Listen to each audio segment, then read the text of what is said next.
Nag-online shopping ako nung nakaraan, tapos nakita ko to, 295 pesos, panggawa ng takoyaki. Effective kaya? Try natin, pare. Gawa tayo ng takoyaki sisig, pare. Nandiyan ka na rin lang, di ba? Search mo na to. Yan, Nino Remerge, pare. Baboy na pinakuluan, prito natin.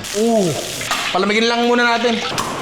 Medyo mas maliliit talaga sa normal na hiwa ng sisig kasi nga ilalagay natin sa loob ng takoyaki. Yeah. Kalamansi, sibuyas, paminta, nor liquid seasoning. What? Liver spread, crispy garlic. Gawin natin yung takoyaki mixture, pare. 2 itlog, lagyan natin ng harina, rice flour, baking powder around 1 teaspoon, tubig. Last ay konting asin. Squeeze bottle, mantika. Kuha na tayo ng butter natin.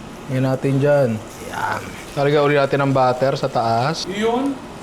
Hindi pala siya ganun kadali. Saludo sa mga gumagawa ng takoyaki. Took a while, pero nakagawa naman tayo kahit hindi masyadong perfecto, di ba? Gawa tayo ng sauce, pare. Ladies' choice, spicy mayo. Hop! Nor liquid seasoning, kalamansi, liver spread, paminta. Yan, yung dressing natin. Tatlo order? Isa-isa lang! Pwede kayo maglagay ng kung ano-ano dyan. Mga buni-bonito, swabe-swabesito. Ayan. Pare, at eto na, ang ating sisig takoyaki, di ba? Mukhang legit, di ba? The perfect bite, pare.